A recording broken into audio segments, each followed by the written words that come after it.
Hello Kitchenatex! Welcome to my channel. Tayo naman ngayon ay magluluto ulit ng panibago. At ang ating recipe for today ay ang stir-fried chicken with vegetable. So para lagi pong updated sa ating mga recipe, just follow and subscribe. At ito ang ating mga ingredients para sa ating stir-fry na chicken. Gumamit ako ng chicken breast. So meron din ako ditong vegetable.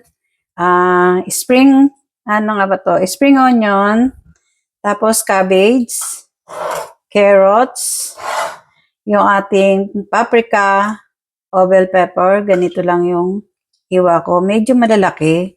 Tapos yung onion natin, hiniwa ko lang siya ng ganyan.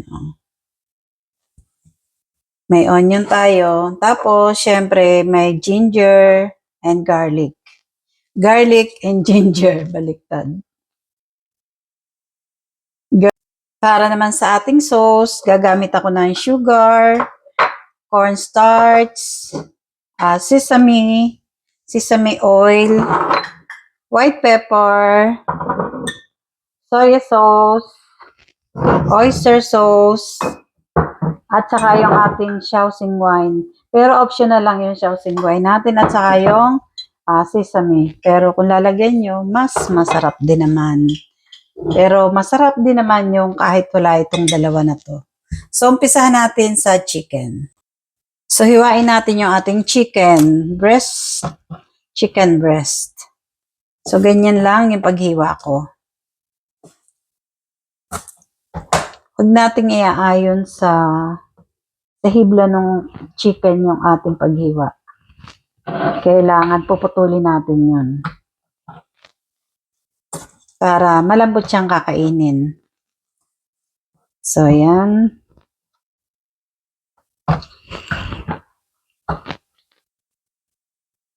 So, katulad nito, ang chicken kasi maraming hibla.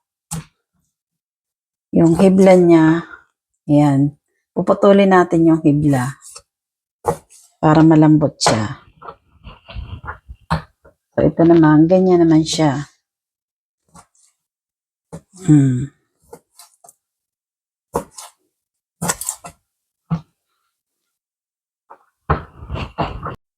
So, dahil nahiwa na natin, imamarinate naman natin yung ating chicken.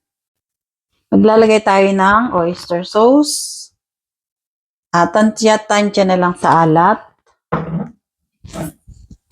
Lagyan din natin ng sesame oil.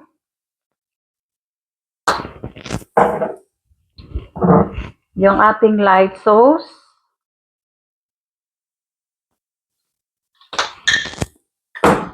Yung ating konting Shaoxing wine.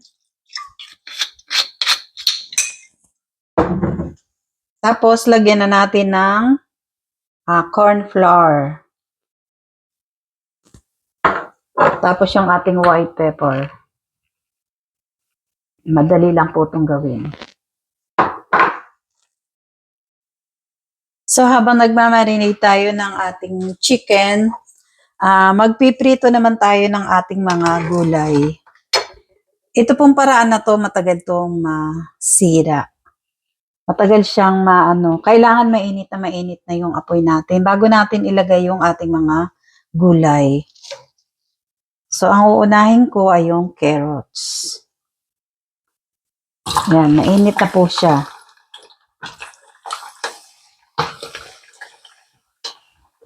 Maganda po ito kasi pag ginisa mo, diretsohan na. Kaya kung kayo may tindahan, mas maganda iprito nyo na lahat ng mga ingredients nyo. Tapos pag hindi siya yung parang naluluma, laging makintab po yung ating mga gulay. Nakikita nyo po kung paano pagka ano na natin to. So, isunod natin iprito yung ating paprika. Saglit lang po yan. Hindi katulad ng carrots. Yung paprika natin pagka okay na yan.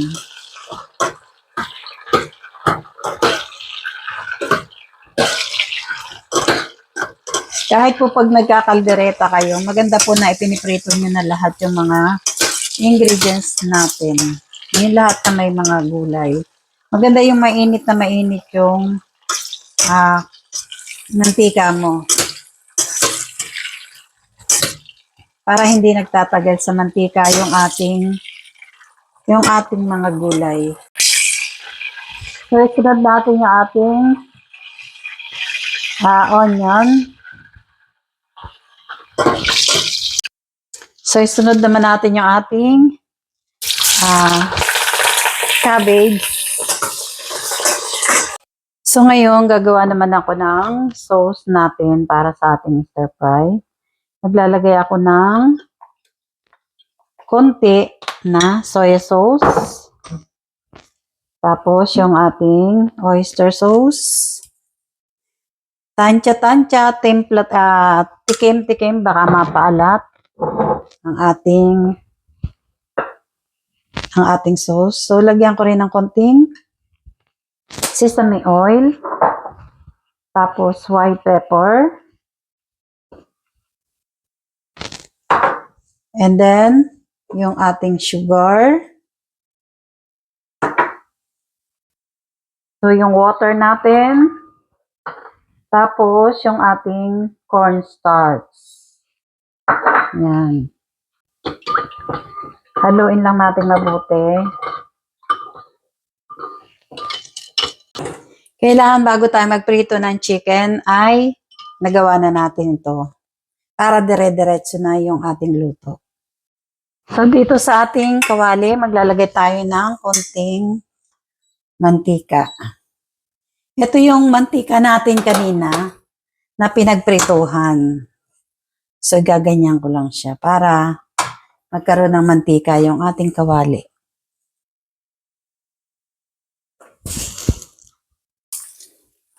So, pag ganito na yung ating ginger, hindi siya yung sunog at yung ating garlic, ay ilalagay na natin yung ating chicken.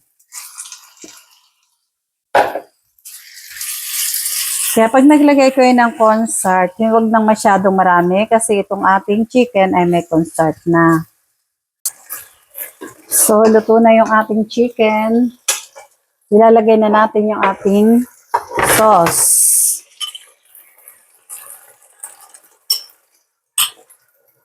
Tapos yung ating spring onion. Kasi yung spring onion natin, hindi naman natin yan pinrito. So, lagay na natin.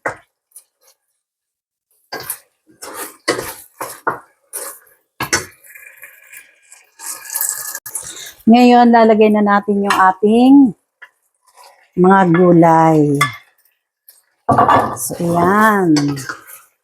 Hindi na po natin patatagalin ang pagluto ng ating gulay dahil ito ay luto na. So, okay na siya. Ganyan lang kadali. Chicken lang yung ating lulutuin at okay na siya.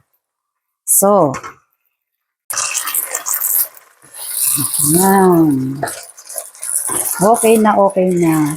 Kung gusto niyo na maraming sauce, lagyan niyo pa. So, ito na yung ating chicken. Stir-fried chicken. Na spring onion kasi may hiniwa-hiwa po ako na hindi ko na siya itinapon. Kaya ginarnish ko na lang dyan. So, titikman ng asawa ko kung masarap daw ba. So, ito ang aking taga-tikim. Yung aking pong asawa. How is the taste, darling? Nice. Nice? Is it true? Taste more. Oh, thank you. Thank you, thank you. So, siya naman ngayon ang tumikim at hindi ako. So, para lagi pong updated, unawa pa siya, updated sa ating mga recipe, just follow and subscribe. Thank you for watching!